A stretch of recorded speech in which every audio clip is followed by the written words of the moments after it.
Chairs No Waiting, episode number 648, Inside Ernest T Bass. Two Chairs No Waiting is brought to you each week by the folks over at WeaversDepartmentStore.com. Drop by over at Weavers and check out the new 2022 Andy Griffith Show wall calendar. That's right, you can have Andy hanging on your wall telling you what day it is. Great pictures, a great new look this year of the Mayberry Gazette. Go and check it out at Weavers. And while you're there, you might want to get a pre-order copy of Mayberry Man. Mayberry Man will begin shipping on October 1st. You can get your own DVD copy, and you can even get Floyd to sign it if you want to. So head over to WeaversDepartmentStore.com and check it out. Two Chairs also brought to you by donations from listeners like you, and executive producer of episode number 648 is Richard Mink. Hello, everybody. I'm Allan Newsome, the host here at Two Chairs No Waiting, and it is always just so much fun to be here with you in Mayberry and visit and just talk about the Andy Griffith Show. We're going to be talking about Ernest T Bass. Now, Ernest T Bass, there is, he's not hard to find, right? Because he's a pestilence, and a pestilence will find you. You know that is true, right? So this information that we're going to talk about tonight is coming out of a book that's been long out of print. It's called Inside Mayberry. It's by Dan Harrison and Bill Habeeb. And we're going to be hearing some stuff about Ernest T from that. And we're going to do a little bit of trivia and then hear from Randy Turner. So we're going to have a lot of fun. I hope you're going to enjoy it. So let's get right into this. So this book is, like I said, it's been out of print for, I don't even know how long. I didn't look to see when it was printed, but it was first edition. It was published back in 1994. And I don't know that they ever printed any additional copies of this. It's been out for a long time, so it's very hard to find, but they got some pretty cool information in here, and so I thought I would share some of this with you. So let's get a little background music as I talk. Oh, I need something a little fancier than that for Ernest T. Oh, there you go.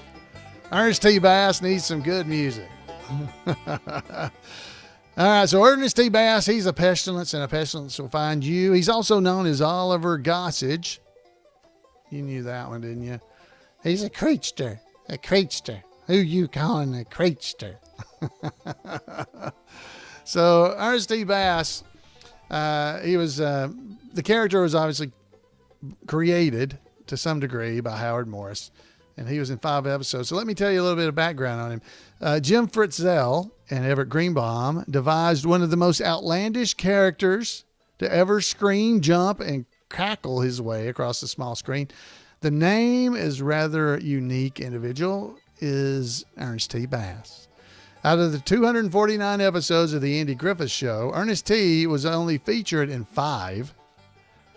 In those 5 episodes, the writers and Howard Morris, the man who portrayed Ernest T Bass, created a legend, which is, in Howard Morris's own words, a remarkable comment to make about any character in theater. And he doesn't attribute that to himself, he says, and not to tribute to me, but to several other things. And one has to be insanity of the nation, is what Howard Morris said. He goes on to say, I tell you, when I go south with this character, and occasionally I get invited to appear down south at one of these fan conventions, I'm treated like royalty. He goes on telling that we were in Columbia, South Carolina at this beautiful hotel for another of these conventions.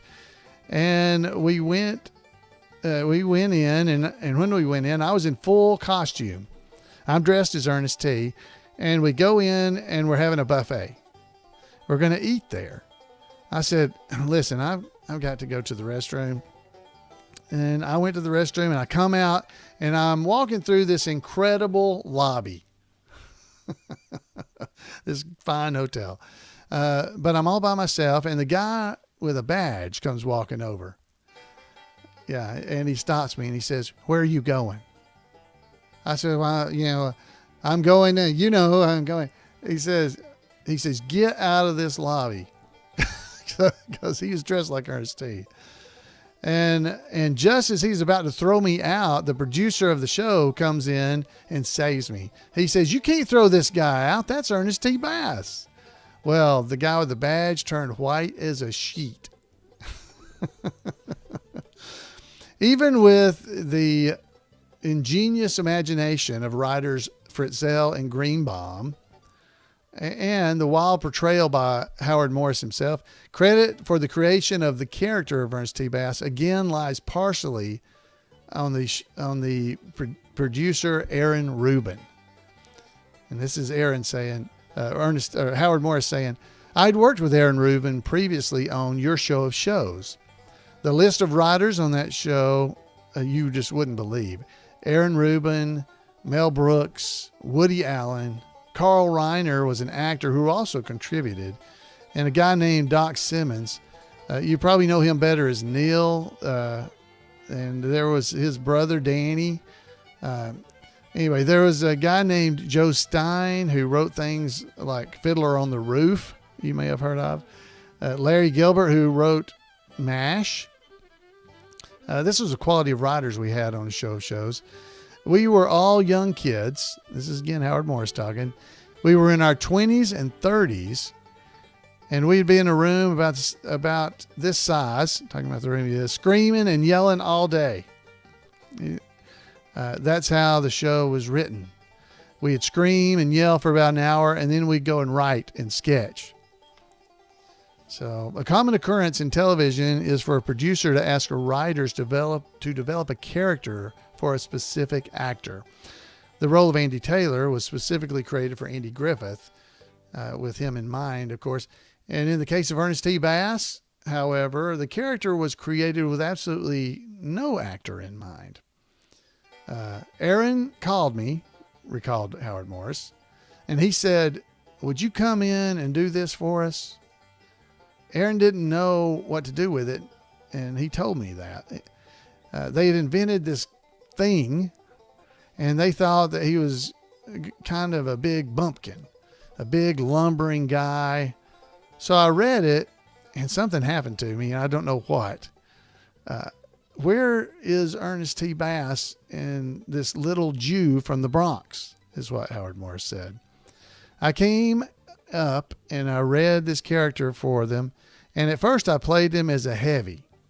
But me as a heavy, said Howard Morris. Howie Morris as a heavy. Had we played him as a heavy, he wouldn't have been very funny. So I made up poetry, Morris says, and it was not written in. That was something I would write for each segment. And they said, go ahead, do it. It worked. People were afraid of Ernest T and what he might do next. The actors in the show played fear in their dealings with him. They never knew what he was going to do. How did he get out of jail? That's for me to know and you to find out. This is again Howard Morris. Creatively, I can't tell you where it came from, Howard Morris commented, referring to his interpretation of Ernest T Bass. He must have been in there somewhere wanting to come out, but he didn't have to be in the hills. In New York, you'd find an Ernest T out on the corner of every street. They just took him and put him in this wonderful setting. As an actor, Howard Morris was trained differently than the other members of the cast. He took the typical rhythm of the Andy Griffith Show and put a new spin on it. I came into the Andy Griffith Show cold. I didn't know anyone, just Aaron. And let me tell you, they were shocked. Andy, who's a wonderful man, had never done anything like that. Or, was Wonder Man, was absolutely stunned when they had to drag me out of Mrs. Wiley's. He had never had to do anything like that. I told Andy and Don, really try to get me out. And I'm going to say, I'm going to try to stay in. And they didn't know what to do. My feet were hooked around the door. And by the time they got me out, they were all exhausted. That's great stuff. Ernest T claimed to be able to do 18 chin-ups. He was the best rock thrower in the county, and he was saving up for a gold tooth, according to him, in Mountain Wedding. By the time Ernest T Bass joins the Army, had come along, Ernest T was a veritable Rocky Balboa, claiming to be able to chin himself 25 times, or 20 times, with only one hand. Old Aunt Mariah was an old hillbilly song, and I just sang it. So that's what Howard Morris is saying. In fact, I still sing it. When I go on these appearances, I break into it, and you'd think I was Garth Brooks. Old Aunt Mariah, jump in the fire, fire too hot, jump in the pot, pot too black, jump in the crack, crack too high, jump in the sky, sky too blue, jump in canoe, canoe too shallow, jump in the towel, towel too soft, jump in the loft, loft to, oh, this isn't right. It says jump in the loft, loft just right, stay there all night. They skipped one about the white, cotton so white, I stayed there all night. The book got it wrong, not me, just so you know. For some reason, this is, I think, again, Howard Morris talking. For some reason, this kind of character has a certain appeal. He's a kind of a lunatic that Sam Kinison was, and not unlike the guy Kramer on Seinfeld, who is brilliant, by the way. It's the attitude that they had. Well, I belong here, and what are you doing? Howard Morris continued, little kids come up to me and they say, Mr. Bass, and I say, hello, how are you? And they'll say, I'm fine, how are you? And when I grow up, I want to be just like you. That's some comment. I want to say, are you kidding? He's a nut. Even though it all took place over, at this time, 30 years ago, now 60, Morris has an amazing recollection of the performances, quoting many of the lines, rhymes, and songs. Morris's final appearance as Ernest T Bass, however, remains a complete blank. He says, I have no memory of Malcolm at the crossroads. I had hurt my back, and I was in such pain that I couldn't do anything, but it had to be done. We were on a schedule, so the doctor fed me painkillers. And so I went out, and they had to feed me a line from time to time. That's the kind of schedule we were on. It had to get done. So, and he keeps proving he's the best rock thrower in the county. So there's a little bit more information, but it's mostly just things about his life. And maybe we'll pick up another time, and I'll fill you a little bit more. But that is Inside Ernest T Bass from Howard Morris himself. So I hope you guys enjoyed just those stories and catching up with Howie Morris. I never called him Howie. That is definitely not something that I did. He was Mr. Morris whenever I saw him, and he was always an awesome person to be around for me. He was always very nice to me. Well, ever since I helped him keep from falling off a stage, he was very nice. and his son David. So anyway, I hope you got to know just a little bit more about him. I didn't know some of those stories. I had forgotten them. I'd read that book a long time ago, and I ran across that, and I just thought you might enjoy it. So let's do a little bit of trivia. So we got trivia time now. So let's get the trivia music going. There we go. Everybody get out your pencils and your paper. Not if you're driving. Stop. Okay. All right. So let's see how we do. Trivia time. Here we go. First question is a true and false question. True or false. Andy's favorite pie was cherry. True or false? Andy's favorite pie is cherry. Since it's a true or false, I'm not going to give you much time here. True or false? Last time. Andy's favorite pie is cherry. The answer is false. That is false. False. That is not true. Incorrect. All right. So what is Emmett's last name? What is Emmett's last name? The folks in our chat room should get this right. What's Emmett's last name? You got to give me his last name. And this is from Color episodes, but surely you know Emmett's last name. And I'm talking about on the show, not Andy's friend Emmett. His name was Clark. Emmett Clark.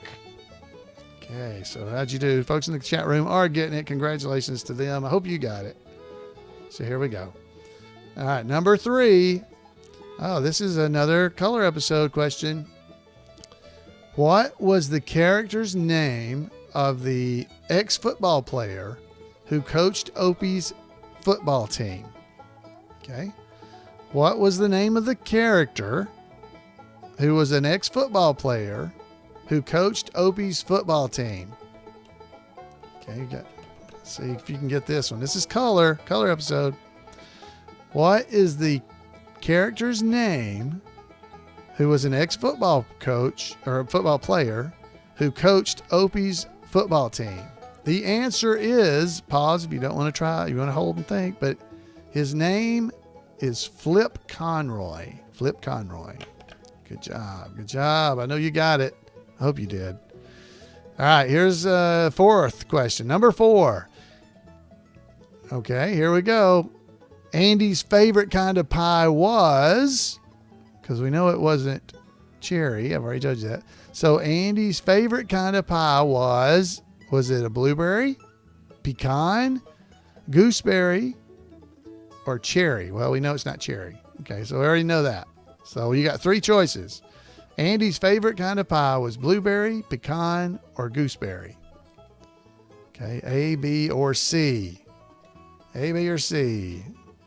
You make a guess. Last chance. Andy's favorite kind of pie, blueberry, pecan, or gooseberry? The answer is, it's gooseberry. Gooseberry pie. That was number 4. All right. Number 5 is a true or false question. True or false? The Sun was the name of Mayberry's newspaper. Okay. True or false? The Sun was the name of Mayberry's newspaper. Last chance. True or false? The Sun was the name of Mayberry's newspaper. That is false. That is false. False, false, false. The Mayberry Sun, I think, was the name of Opie's newspaper, wasn't it? All right, let's go here. So what was the name of Mayberry's newspaper? This is question number 6. What was the name of Mayberry's newspaper? What was the name of Mayberry's newspaper? All right. So the answer to the name of Mayberry's newspaper, it was the Mayberry Gazette.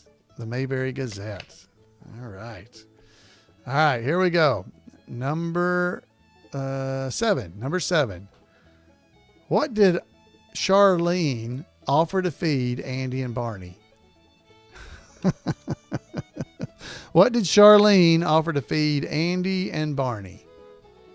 All right. This one's a little harder, I believe. This is question number 7. What did Charlene offer to feed Andy and Barney? The answer is hogback and fish muddle. Folks in the chat room got it. Hogback and fish muddle. Oh, no, I think I'm all full. I'm good. So, I don't want to eat hogback or fish muddle. I don't know about you. All right, number 8. This is multiple choice. I'll give you this. Who was helping Gomer? Who was helping Gomer when Wally's tools disappeared? Okay. Here's your selection.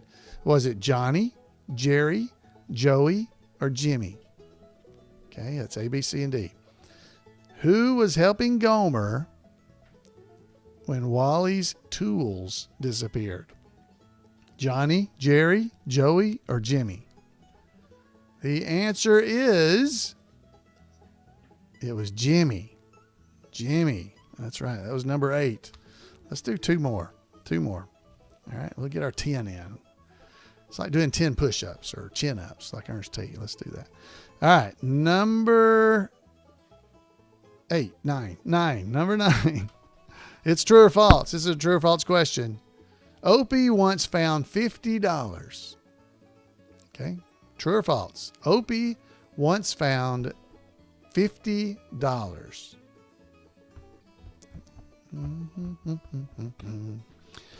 All right. True or false? Last chance. Opie once found $50. The answer is false. No, it's true. It's true. Make everybody panic.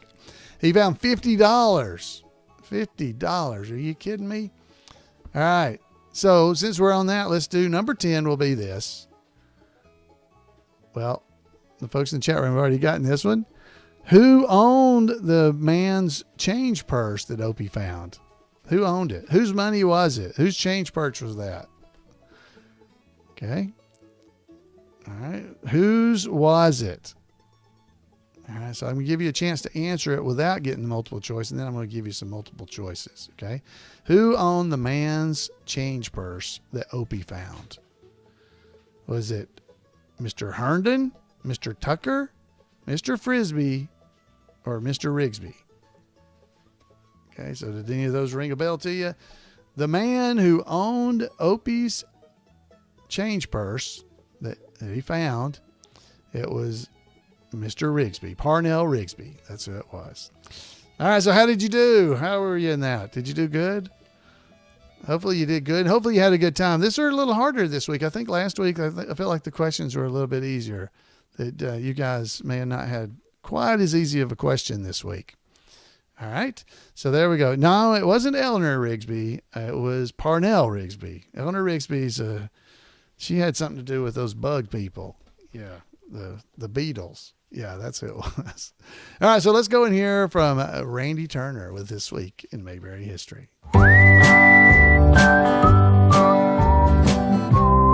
Welcome to This Week in Mayberry History, a report by special correspondent Randy Turner of the Gomer and Cooper Pyle Comic Book Literary Guild of the Mayberry Historical Society.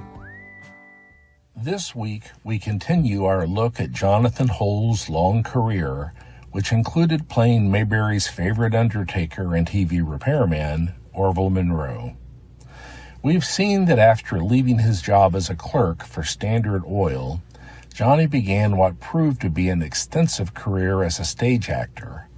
He appeared in a number of failed Broadway shows, but had much better luck in vaudeville, stock, and touring productions. In the early 1940s, Jonathan added old-time radio to his resume. As a result, he worked alongside Olin Soule and Hope Summers, as well as an actor mistakenly credited as being in the Andy Griffith Show, Johnny Coons. In 1947, Jonathan appeared in another radio series, Those Sensational Years. The cast of this series included George Cizar, an actor later seen in Mayberry. George first appeared as Sheriff Mitchell in Mount Pilot, who gave Andy information about handyman Henry Wheeler. In the color episodes, he appeared 4 times as Mayberian Cyrus Tankersley, and reprised the role in 4 episodes from Mayberry RFD. In those episodes, Cyrus was the president of the Mayberry Lodge, the Regal Order of the Door to Good Fellowship. While he continued to do radio, in 1951, Jonathan made his television debut in an episode of the anthology series Hollywood Theater Time. That same year, Jonathan must have particularly enjoyed appearing in an episode of the drama Let George Do It. Why? The series was sponsored by his old employer, Standard Oil, who he had left to first try to become an actor in New York. That same year, Jonathan began a long association with the radio series Lux Radio Theater, appearing in adaptations of classic stories such as Samson and Delilah and Alice in Wonderland. In 1952, Jonathan had his first film role, appearing in the uncredited part of the judge in My Pal Gus. In radio, he appeared in another episode of Let George Do It, followed by an episode of Gunsmoke. In the latter, he appeared with Howard McNear and Parley Bear, Floyd and Mayor Stoner in Mayberry, but Doc and Chester in Dodge City.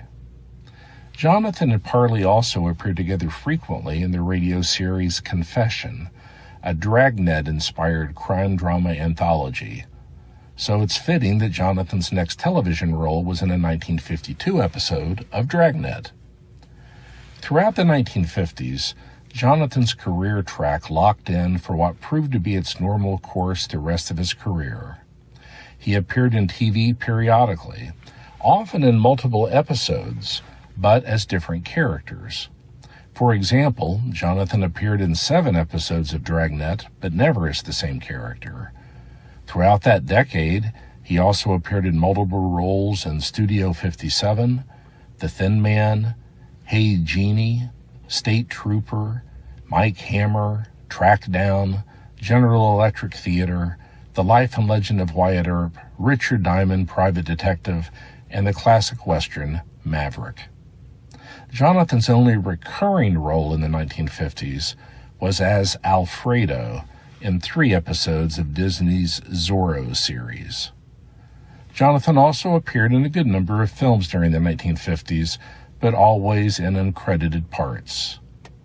But the next decade would give him the recurring role for which he is remembered by Mayberry fans, that of Orville Monroe, first seen in the 3rd episode of The Andy Griffith Show, The Guitar Player. We will look at Jonathan's Mayberry appearances and the balance of his career in next week's conclusion of this deep dive into the career of Jonathan Hole. So that's it for this week. As always, thanks for listening, and remember to take care of yourself, take care of others, and take Andy's advice, and go out there and act like somebody. Wow, thank you, Randy. Randy always has such great information that he comes up with, and I want to encourage you to go over to turnersgrade@gmail.com. Send him an email there, and he'll make sure you don't miss out on any of the fun stuff that he's doing in and around. turnersgrade@gmail.com. I'm running things together. It does around Mayberry. Randy does great stuff, so definitely do that. So now that you've stuck around toward the end, I've got a few things that are current because this is Mayberry week. This particular week is the last week of August and the beginning of September of 2021, and we have got all kinds of amazing, cool things that are coming up here in just the next few days. The Mayberry Effect movie. That's right. The movie, the film, The Mayberry Effect. Now, I know I've been talking about Mayberry Man, but I want to make sure you understand about The Mayberry Effect. It's a documentary by Chris Hudson. And as of August 31st, 2021, which is when you should be getting this, if you hear it live or not live, but when it's released, this podcast episode, the Mayberry Effect film will be available on iTunes, Amazon Prime Video. You'll have to buy it. It'll be something you're buying. I think you got to purchase it, but it's going to be on iTunes, Amazon Prime Video, Vudu, Google Play. It'll be there. YouTube. You'll be able to watch it on YouTube. There's Microsoft. You'll be able to get it there. Fandango now, Redbox on demand, Vimeo, the Dish Network, and many other as the list continues to grow. So be looking for whatever streaming service that you enjoy purchasing movies from. This would be a good chance for you to be able to do that. The Mayberry Effect, it'll be there. And Chris is still working with the distributor on the DVD version of the Mayberry Effect. And as soon as it's available, it will be at Weaver's department store. So you'll be able to buy a DVD of it at that point as well. So if you want to get out there and see it, definitely go and check out the streaming one and be watching Weaver's for your very own copy. Now, next up, we've got coming up later in the week, because the Mayberry Man movie will be coming out, but later in the week, Rick Roberts, who plays Barney in the Mayberry Man movie. Now, this is Mayberry Man we've moved to, not the Mayberry Effect, which Chris Hudson is in the Mayberry Effect. And he did it, and he's also in the Mayberry Man movie, believe it or not.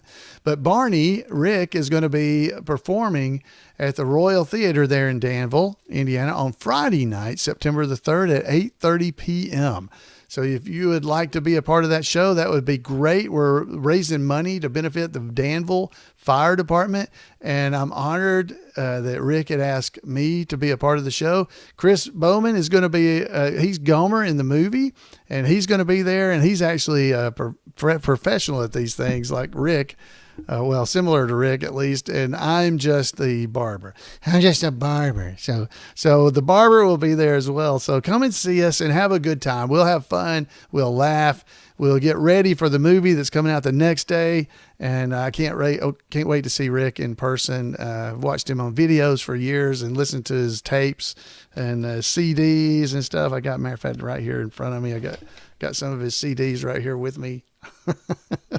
And I'm just looking forward to that. But that's Friday night, so you're going to get to see Barney and Floyd and Gomer. Now, we won't be dressed up. Everybody won't, but I'll be Floyd because I'm afraid to be there as Allan.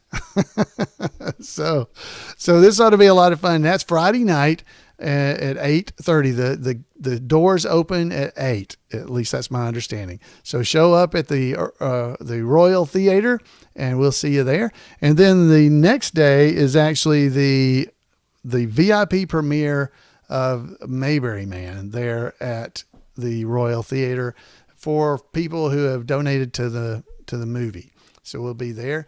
And it's also going to be the location that on Sunday, they're going to have a sneak peek version. So if you didn't contribute enough to be able to come and see Mayberry Man during the VIP showings in Danville at the Royal Theater at 7 p.m. on Sunday night, the 5th of September, 2021, you can go and watch Mayberry Man. You can go and see it. There's a lot of other theaters where it's going to be being shown. If you go to mayberryman.com and scroll down a little bit, you'll be able to see a list of theaters where that's going to be showing.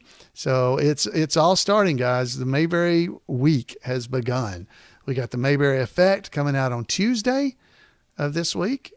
We've got then Rick Roberts doing a show there for us on Friday night. And then Saturday night, the premiere event. I've not seen the Mayberry Man movie. I get to see it there along with everybody else. And then Sunday night, you'll have an opportunity, if you're in that area, to come there and see it. If you're not, check out mayberryman.com and scroll down, and you can see other locations. And most of the locations are in Indiana. There's some in North Carolina. And there's even some in Pennsylvania, Hamburg, Pennsylvania in October. So go and check it out. You'll be able to see where all it's going to be. Lebanon, Tennessee, I see that as well. So that's fairly close. Maybe I can go to that one. That'd be fun. So guys, it's that time. It's time. We're finally here. Everybody didn't believe it had happened, but here it is. We're ready to go. So I hope you will consider purchasing from Weavers and go ahead and get a DVD of Mayberry Man if you'd like to. Pre-ordered. They'll ship out in October, and go see the movie. Go see the movie as well. All right, guys, thanks for being here. It is always so great to be here in Mayberry with you. I think I covered everything I was going to cover tonight. So I would love to hear from you. What do you think about Ernest T Bass? How do you like that? What do you think about these movies coming out and all this stuff happening around Mayberry? We've been talking about Mayberry and growing the Mayberry spirit and spreading it. And now we really have a chance to do it with some new stuff that may draw people back to the original. That's what we want, right? So let's get there. So folks, have a great Mayberry week, and we'll see you back here probably next Monday night. I should be back home, and we'll be probably doing a little bit of report about the movie and everything. So until then, guys, have a great Mayberry week, and we'll see you right here on Two Chairs.